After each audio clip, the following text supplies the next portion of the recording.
अस्सलाम वालेकुम। शादी की रात पता लगा कि शोहर अपनी बहन के कमरे में है। बहन की तबीयत सही नहीं है। मैं चुप करके सो गई। फिर अक्सर ऐसा होने लगा, शोहर रात अपनी बहन के कमरे में गुजारता। मुझे शक पड़ गया। एक दिन शोहर की बहन के कमरे में मैं छुप गई और जो शोहर ने अपनी बहन के साथ किया, इसे देखकर मेरे ओसान खुता हो गए। मेरा शोहर और नंद एक ही बेड पर एक दूसरे के साथ। मेरा नाम बरखा है। मैं अपने माँ बाप की अकलौती औलाद थी और बहुत ज़्यादा खूबसूरत थी। हम बहुत ज़्यादा अमीर तो नहीं थे, लेकिन मेरे बाबा ने हमारे लिए अच्छी चीज़ें ली और दुनिया की हर सहूलत दी थी। हमारे पास गाड़ी नहीं थी, लेकिन हमारे घर में एसी लगा हुआ था। मेरे बाबा ने बुनियादी ज़रूरियात पर कभी समझौता नहीं किया था। मेरी उम्र शादी की हो रही थी। मेरे बाबा कहते थे कि मुझे घर दौलत जायदाद नहीं देखनी, लेकिन इंसान ज़रूर दिखूंगा कि बहुत ही अच्छा हो। मेरी बेटी के साथ खड़ा हुआ। अच्छा लगे, बेटी प्यारी है तो लड़का भी खूबसूरत होना चाहिए। यही मेरे बाबा की सोच थी। वो कहते थे कि जो इंसान शक्ल सूरत का अच्छा होता है, इसका दिल भी साफ होता है, नहीं तो इसकी शख्सियत की स्याही चेहरे पर भी नज़र आने लगती है। एक बुरे इंसान की शक्ल पर कभी नूर नहीं होता। ये बाबा की सोच थी, जो मुझे भी किसी हद तक ठीक लगती थी। फिर मेरे लिए एक बहुत ही अच्छा रिश्ता आया। माँ बाप ने जब इनका घर जाकर देखा तो वहाँ पर दुनिया की हर चीज़ मौजूद थी। इनके घर में इतना सामान पड़ा था कि तिल रखने की भी जगह नहीं थी। उन्होंने कहा कि हमें जहेज नहीं चाहिए, क्योंकि ये सारा सामान लड़की का ही है। घर में भी सिर्फ एक ही बेटा था और इसकी एक माँ थी। मेरी माँ तो बहुत ज़्यादा खुश थी। घर भी इनका अपना था, गाड़ियों का शोरूम था। वो हमसे ज़्यादा अमीर थे। इनके घर में नौकर भी थे जो काम भी करते फिर रहे थे। बाबा ने कहा कि लड़के को बुला दें, तो लड़के की माँ ने एक नौकर की तरफ इशारा करके कहा कि यही मेरा बेटा है। दरअसल वो नौकर नहीं था, वो उनका बेटा ही था, जिसका वजन बढ़ा हुआ था और सर पर एक भी बाल नहीं था। लड़के की उम्र भी काफ़ी ज़्यादा लग रही थी। जब मेरे बाबा ने कहा कि क्या इसकी पहले शादी हो चुकी है, तो इन लोगों ने कहा जी पहले शादी हुई थी, लेकिन 1 महीने बाद ही लड़की ने अलहदगी ले ली। तो मेरे बाबा ने बड़े आराम से पूछा कि इसकी क्या वजह थी। कहने लगे कि पता नहीं क्या वजह बनी, शायद थोड़ी सी पागल थी, खुदकशी करने की कोशिश करती थी बार बार, इसलिए हमारे बेटे ने इसको छोड़ दिया। मेरे बाबा ने अम्मी की तरफ देखा तो वो अभी भी इस रिश्ते से राजी थी, क्योंकि इतना बड़ा घर था, सामान था, हर चीज़ थी। लेकिन मेरे बाबा को गुस्सा आ गया और उन्होंने इनकी बातें सुनी कि आप अपने शादीशुदा बेटे के लिए कुंवारी लड़की की तलाश कर रहे हैं। आप लोगों को शर्म आनी चाहिए। आप इसकी शादी किस मुतलका लड़के से करवा दें। मेरी बेटी खुश शक्ल है, बहुत ज़्यादा खूबसूरत है। मैं इसकी शादी आपके बेटे के साथ कभी नहीं करवाऊंगा। मेरे बाबा ने इस इंसान को भी फ़ोन करके गालियां दी जिसने ये रिश्ता बताया था। मेरी माँ हमेशा यही कहती थी कि शक्ल देखकर क्या करना है, मर्द की शक्ल नहीं देखी जाती, इसकी कमाई देखी जाती है। लेकिन मेरे बाबा ने मेरी माँ के साथ जिद लगाई हुई थी कि शक्ल देखूंगा, और फिर मेरे लिए एक बहुत ही खूबसूरत इंसान का रिश्ता आया, जिसके आगे पीछे कोई भी नहीं था, सिर्फ उसकी एक बहन थी जो कि थोड़ी बीमार रहती थी। बस वही मामला हो गया कि शक्कर खाने वाले को शक्कर मिल ही जाती है। लड़का बहुत ज़्यादा हसीन था, अमीर था। बाबा भी इस बात पर खुश हो गए और अम्मी भी इस बात पर खुश थी कि कोई भी नहीं है, सिर्फ एक नंद है। इसकी शादी हो जाएगी तो सारा घर बेटी का ही होगा। मैं भी खुश हो गई और इस घर में मेरा रिश्ता हो गया। लेकिन उन्होंने कहा कि शादी ज़्यादा धूमधाम से नहीं करेंगे, क्योंकि हमारे माँ बाप को इस दुनिया से गए हुए ज़्यादा वक्त नहीं हुआ है, इसलिए मैं ज़्यादा धूमधाम नहीं करना चाहता। लड़के का नाम सरमत था और इसकी बहन का नाम उरूज था। वो बहुत ज़्यादा खूबसूरत थी, लेकिन बहुत ही कमज़ोर भी थी। मैं शादी करके घर में आ गई तो यही सोच रही थी कि सारा घर मेरा है और हुकूमत भी मेरी ही होगी। लेकिन शादी के पहले दिन ही कुछ बहुत अजीब हुआ। सरमत की तरफ से एक इसकी फूफा भी आई हुई थी। शादी में वो बोई चली गई। इसने कहा कि अरूज की तबीयत बहुत ख़राब है, आज की रात मैं इसके साथ ही रहूंगा। बेचारी अम्मी अब्बू को याद करके रो रही है। तुम अपने कमरे में सुकून से सो जाओ, सुबह तुमसे बात करूंगा। मैंने कहा कि मैं देखती हूँ अरूज को, तो इसने कहा कि नहीं, वो इस टाइम पर बुरे मूड में है, तुम्हारी बात नहीं सुनेगी, तुम भी जाकर आराम करो, थक गई होगी। शोहर ने जल्दी जल्दी ये बात की और दवाइयाँ और पानी लेकर अरूज के कमरे में जाकर दरवाज़ा बंद कर लिया। मैं कुछ देर वहीं खड़ी रही, क्योंकि ये सब होने की मुझे उम्मीद नहीं थी। लेकिन फिर मैं अपने कमरे में आ गई और मेकअप उतार कर सो गई। सुबह आँख खुली तो ये मंजर देखा कि अरूज हाल में बैठी थी और मेरा शोहर नाश्ता बना रहा था। इसके लिए वो परहेजी नाश्ता बना रहा था जो कि किसी मरीज के लिए बनाया जाता है। फिर इसने नाश्ते की प्लेट ला के अरूज के सामने रखी और कहा, तुम्हारे लिए भी कुछ बना दूं? ज़ाहिर है जब वो बीमार थी तो शायद खाना मेरा शोहर खुद ही बनाया करता था। मैंने कहा कि मैं नाश्ता बनाती हूँ आपके और अपने लिए, आप अरूज को नाश्ता दे दें, मैं नाश्ता कमरे में ही ले जाऊँगी। तो मेरे शोहर ने कहा कि नहीं, मैंने अरूज के साथ अपना नाश्ता भी बनाया है, तो अपना नाश्ता बना लो, आराम से कमरे में बैठकर खा लो। जबकि मैं सोच रही थी कि साथ बैठकर अकेले में नाश्ता कर लेंगे, पर ये भी नहीं हुआ। मुझे गुस्सा आ गया, लेकिन अरूज बहुत मुतमईन बैठी थी, ना इसके चेहरे पर कोई मनफी बात थी और ना ही वो खुश हो रही थी। अब घर में कोई भी नहीं था, पर उन्होंने कहा था कि वो सुबह आ जाएंगी, क्योंकि दुल्हन को यूं अकेला छोड़ना अच्छा नहीं लगता। भाई इन लोगों को लगता है कोई रिश्तेदारी था ही नहीं तो क्या कर सकते थे, पर मैं खुश थी कि अच्छी बात थी कि ऐसा माहौल था। मुझे भी ज्यादा शोर शराबा पसंद नहीं था, लेकिन मैं अपने कमरे में कब से बैठी थी और मेरा दूल्हा कमरे में नहीं आ रहा था। पता नहीं सरमत बाहर क्या कर रहा था, जबकि बाहर कोई था भी नहीं। कौन सा बाहर मेहमानों की कतारें लगी हुई थी जिनका वो ख्याल रख रहा था। सारा घर तो सुनसान पड़ा था, फिर वो इस वक्त कहाँ था। 2-3 घंटे तक मैं बैठी इंतजार करती रही, लेकिन इसके बाद मैं गुस्सा हो गई और मैंने कहा फिर मेरा शोर कहाँ है, कहीं कोई मसला तो नहीं बन गया। कमरे से बाहर निकली तो घर बिल्कुल सुनसान पड़ा था, जैसे सारे घर के लोग सो जाते हैं।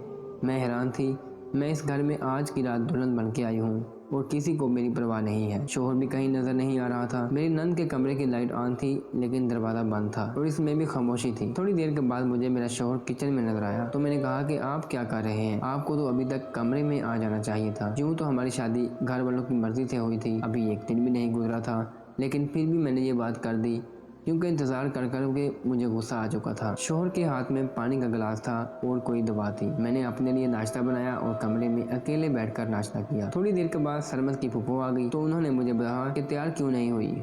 मैंने गुस्से में कह दिया कि तैयार होके मैं क्या करूँगी, ना तो कोई मुझे देखने वाला है और ना ही कोई मुझसे बात कर रहा है। उन्होंने कहा कि बेटा अभी इस घर में बहुत बड़ा अजाब गुजरा है, इनके माँ बाप एक साथ ही इस दुनिया से चले गए, इसलिए इस घर में अभी भी शोक का माहौल है। तुम अपना दिल छोटा मत करो, तैयार हो जाओ और अच्छी अच्छी तस्वीरें बना लो।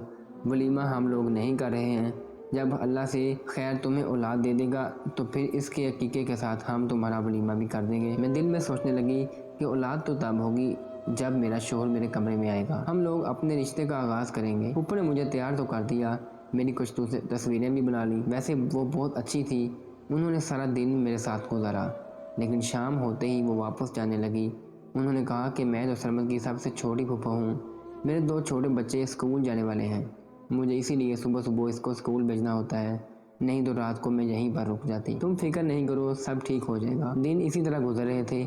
अगले दिन मेरे घर में कोई भी नहीं था। मैं हैरान हुई कि ना तो मेरा शोहर घर पे था और ना ही मेरी नंद। शोहर को फ़ोन किया तो इसने कहा कि अरूज की तबीयत ख़राब हो गई थी, इसे अस्पताल लेकर आया हूँ। मैंने कहा ठीक है। मैं यूं ही बैठी अपना फ़ोन देख रही थी जब मैंने अरूज का व्हाट्सएप स्टेटस देखा। इस पर लिखा था happy time at see you. मैं हैरान रह गई कि यह अस्पताल गई है, पर यह समुद्र किनारे कैसे पहुंच गए। थोड़ी देर के बाद वो स्टेटस वहां से गायब था, जैसे किसी ने फ़ौरन ही डिलीट कर दिया। 2 घंटे गुजर गए और अभी तक मेरी नंद और शोहर वापस नहीं आ रहे थे। वापस आए तो नंद ऐसे चल रही थी कि जैसे बहुत ज़्यादा बीमार है, और अभी थोड़ी देर पहले तो समुद्र के किनारे पर सैर हो रही थी। मुझे तो मेरी नंद कोई ड्रामेबाज किस्म की लग रही थी, लेकिन इसे मुझसे मेरे शोहर को दूर करके क्या मिल रहा था। अभी हमारी शादी हुई थी, 2-4 दिन हमें छोड़ देती, इसके बाद बेशक अपने भाई से लाड करती रहती। इस बात की तसल्ली थी इसने हमेशा कौन सा इस घर में रहना था। शादी के वक्त कहा गया था कि इसके रिश्ते की बात चल रही है, लेकिन अभी तक कोई ऐसी बात नहीं हुई थी। ना हमारे घर में कोई लोग आए थे। मैंने इनसे 2 बार पूछा कि आप लोग कहाँ गए थे, तो कहने लगी कि डॉक्टर के पास गए थे, बहुत लंबी लाइन थी इसलिए देर हो गई। खाना हम लाए हैं, निकाल कर ले आओ। अब तो यही होता रहता था इस घर में। मेरा शोहर मेरी नंद के पीछे ही पड़ रहता, इसका ख्याल रखता, इसके लिए खुद से खाना बनाता, इसको बाजार ले जाता या डॉक्टर के पास ले जाता। कि देखने में वो मुझे ठीक ठाक लगती थी, थोड़ी कमज़ोर थी और आंखों को देखकर लगता था कि बीमार है, लेकिन इतनी बीमारी नहीं थी, अपने काम खुद कर सकती। लेकिन पता नहीं वो ये सब कुछ क्यों कर रही थी। मैं तो खुश होकर आई थी कि इस घर में सास ससुर नहीं है, लेकिन यहाँ पर तो मेरी नंद एक साथ सास का किरदार अदा कर रही थी। एक दिन मेरा शोहर मेरे कमरे में आ गया, लेकिन थोड़ी ही देर के लिए, वो भी इसको कोई काम था, कोई चीज़ तलाश कर रहा था। मैंने कहा कि आप ये सब क्या कर रहे हैं मेरे साथ। आज हमारी शादी को 1 हफ्ता हो गया है, लोग शादी के बाद सैर करने जाते हैं और यहाँ पर तो इस तरह की कोई बात ही नहीं हो रही है। इसने कहा कि मैं तुम्हें ऐसे हालात में सैर करने कैसे जा सकता हूँ? ये हो सकता है कि हम तीनों ही सैर करने चले जाएं, वो भी किसी नज़दीक के इलाके में। अगर हवा पानी बदलने से अरूज की तबीयत खराब हो गई तो फिर क्या होगा? मैंने कहा कि मैं आपके साथ हनीमून पर जाने की बात कर रही हूँ और आप इसको लेकर जाना चाहते हैं। आप क्या चाहते हैं कि वहाँ पर भी हम इसकी तमादादी करते रहें? इतनी बीमार है तो इसके लिए कोई नर्स क्यों नहीं रख लेते? मेरे शोहर ने कहा कि मुझे तुम्हारी ये बात बिल्कुल भी अच्छी नहीं लगी, तुम्हारा फ़र्ज़ है कि मेरा साथ दो। मैंने कहा कि ठीक है, फिर मैं आपका साथ देती हूँ, आप मुझे इसका ख्याल रखने दें। मैं औरत हूँ, मैं इसका बेहतर ख्याल रख सकती हूँ, लेकिन आप मुझे भी तो कुछ नहीं करने देते, सारा कुछ खुद ही करना चाहते हैं और फिर मुझे बातें भी सुना रहे हैं। कितना अजीब लग रहा था कि शादी को 1 हफ्ता हुआ था और हम लोग इस तरह से लड़ रहे थे। मेरे शोहर ने कहा कि मैं इसका ख्याल रख सकता हूँ, तुम बस मेरी इतनी मदद करो कि मुझे बार बार नहीं रोको। अभी हमारे माँ बाप को गए हुए 3 दिन ही कितने हुए हैं। दिल में सोचा कि 1 साल तो हो गया है और अगर जाने वालों से इतना ही प्यार था तो इनके साथ चले जाते। मुझे बहुत गुस्सा आया था। मैं बुरी इंसान नहीं थी, मैं अपनी नंद की खिदमत कर सकती थी। वो बीमार थी, बीमार बंदे की खिदमत करने का तो वैसे ही बहुत अजर लिखा है, लेकिन मेरा शोहर इसकी खिदमत करने देता नहीं था और ना मुझे इसके पास बैठने देता था, खुद ही इसके सारे काम करता था। ये तो वही बात हो गई कि पहले आपको किसी काम से रोका जाए और फिर आपको कहा जाए कि आप लोग काम नहीं करते। मैं तो इन दोनों बहन भाइयों से अभी से ही तंग आ गई थी, समझ नहीं आ रहा था कि क्या करूं। मेरा शोहर सारी सारी रात नंद के कमरे में ही गुजार देता था, कहता था कि इसकी तबीयत खराब है, रात को उठेगी, उसे पानी की ज़रूरत होगी, तो फिर इसको पानी कौन देगा? इतनी वो बीमार नहीं थी कि उठकर पानी भी ना पी सके। वो इस काम के लिए एक बैल नाम की चीज़ भी बनाई है लोगों ने, जिसे आप बीमार के कमरे में रख सकते हैं। जब इसको किसी चीज़ की ज़रूरत हो तो बेल बजाकर आपको बुला सकता है। लेकिन मेरा शोहर तो ज़रूर से ज़्यादा ही इसकी फिक्र करता था। बहन भाइयों में ऐसी भी क्या मोहब्बत, और कमरे का दरवाज़ा भी अंदर से बंद होता था। मुझे पता नहीं क्यों गरीब किस्म के वसवसे आते थे। सोच लिया कि एक दिन ज़रा देखूं तो सही कि कमरे में होता क्या है, बातें तो सुनूं, इनकी क्यों ये कोई नॉर्मल सूरत हाल नहीं थी। मेरा शोहर सारी रात में इसके कमरे में गुजार देता था कि क्या उसका खुद दिल नहीं करता था कि मेरी एक बीवी है जिसके पास मुझे जाना, मुझे इससे बात करनी चाहिए, कम से कम एक दिन तो मेरे कमरे में आ सकता था, एक दिन तो मेरे साथ गुजार सकता था। या वो खुद अपने भाई को नहीं कहती थी कि आपकी अभी अभी शादी हुई है, मैं बिल्कुल ठीक हूँ, आप चाहें भाभी को जाकर टाइम दें। रात को मेरे कमरे में नहीं आना तो ना आता, कम से कम दिन में ही मेरे साथ कुछ वक्त गुजारता, मुझे कहीं ले जाता, साथ बैठकर नाश्ता कर लेते। वो तो मेरे से दूर भाग रहा था, जैसे मेरे शादी से नहीं की है बल्कि मैं घर में मेहमान हूँ, और वो भी कुछ दिनों के लिए। एक दिन वो दोनों फिर से घर से गए थे और शाम होने वाली थी। मेरे दिमाग में एक प्लान आ गया। मैंने अपने शोहर को कहा कि मैं अपने घर जा रही हूँ, मुझे मेरे बाबा लेने के लिए आए हैं, 1-2 दिन गुजार कर वापस आ जाऊंगी। मैंने शोहर ने फ़ौरन कहा कि ठीक है, बहुत अच्छा ख्याल है, तुम चली जाओ, आराम से रहना, मैं तुम्हें खुद लेने के लिए आ जाऊंगा। मैंने कहा ठीक है, जबकि बाबा मुझे लेने के लिए नहीं आए थे। मैंने तो अपने घर वालों को ये बात भी नहीं बताई थी कि इनको बताकर क्या मैंने शर्मिंदा होना था, लेकिन मेरे दिमाग में प्लान ये था कि मैं अपनी नंद के कमरे में छुप गई और थोड़ी देर के बाद मुझे हलचल की आवाज़ आई। वो लोग घर वापस आ चुके थे। इनके दिमाग में तो यही था कि मैं घर में हूँ ही नहीं। जैसे ही वो कमरे में दाखिल हुए, मेरी नंद ने कहा कि अच्छा हुआ आज वो घर पर नहीं है। मैं तो तंग आ गई थी, कसम से पता नहीं ज़िंदगी में क्या लिखा है। ये सब कुछ मैंने अपनी मर्जी से करवाया था, लेकिन मुझे फिर भी ये सब कुछ अच्छा नहीं लग रहा था। मेरे शोहर ने इसके चेहरे को अपने दोनों हाथों में पकड़ा और कहा कि मैंने तुम्हें पहले ही कहा था कि तुमने ही जिद लगा रखी थी। अरूज ने कहा कि आपने आपके साथ जिद नहीं की, मेरे साथ किस्मत ने जिद लगा रखी है। मेरे शोहर से कहा कि छोड़ो, ये बातें नहीं करो, आज तो हम लोग घर में अकेले हैं। मैं ये सुनकर हैरान थी कि ये लोग घर में अकेले होकर इतने खुश क्यों हो रहे थे। मेरे शोहर ने कहा कि तुम बैठो, मैं तुम्हारे लिए अच्छी सी चाय बना कर लाता हूँ, फिर चाय के साथ कोई चीज़ खाएंगे। इन दिनों चाय ने बनाई और साथ बैठकर ऐसे मज़े से चाय पी रहे थे कि जैसे पता नहीं क्यों मैं ये लफ्ज़ बोलना भी नहीं चाहती थी, पर वो दोनों ऐसे बैठे थे जैसे मियाँ बीवी बैठे हुए थे। थोड़ी देर के बाद मेरे शोहर ने मेरी नंद के कान में कुछ कहा। इसने कहा कि नहीं नहीं, बिल्कुल भी मेरा नहीं दिल कर रहा था। मेरे शोहर ने कहा कि प्लीज़ आज तो मेरी बात मान लो, आज हम अकेले हैं। मेरी नंद ने अलमारी से कोई चीज़ निकाली और साथ वाले कमरे में चली गई। अलमारी की साइड पर एक छोटा सा हिस्सा बना हुआ था जहाँ पर मैं खड़ी थी, लेकिन वो लोग आपस में इतने मगन थे कि मैं इनको नजर नहीं आ रही थी। वो कमरे में चली गई और मेरा शोहर बैठकर फ़ोन पर मसरूफ़ हो गया। तकरीबन 1 घंटा गुजर गया और जब मेरी नंद कमरे में दाखिल हुई तो मैं हैरान रह गई। वो दुल्हन के लिबास में थी, दुल्हन बनकर आई थी और मेरा शोहर उसे देखकर बहुत खुश हो रहा था। दोनों ने एक दूसरे का हाथ पकड़ा और मैं अचानक से वहाँ आ गई। मुझे देखकर दोनों घबरा गए। क्या हो रहा है यहाँ पर, क्या चल रहा है? ये सब कुछ कौन सा गुनाह करने जा रहे हो तुम दोनों? वो मुझे देखकर हैरान रह गए। कि तुम यहाँ क्या कर रही हो। मैंने कहा कि मैं जो भी कर रही हूँ, लेकिन तुम लोग ये क्या कर रहे हो, मुझे भी सारी बात बताओ, नहीं तो मैं पागल हो जाऊंगी। ये बहन है, तुम्हारी बहन तुम्हारे सामने दुल्हन बनकर क्यों खड़ी है। मेरे शोहर ने मेरा हाथ पकड़ा और मुझे मेरे कमरे में ले आया। मैंने अपना हाथ इसके हाथ से छुड़ा लिया। मैंने कहा क्या गंदगी हो रही है इस घर में। मेरे शोहर ने मेरे मुंह पर थप्पड़ दे मारा। इसने कहा कि कोई गंदगी नहीं हो रही है, सारी गंदगी तुम्हारे दिमाग में, ये मेरी बहन नहीं मेरी बीवी है। और इसी ने ये सब कुछ कहा था कि तुम्हें दुख ना पहुँचे। मेरी बीवी को कैंसर है, वो भी आखिरी स्टेज पर।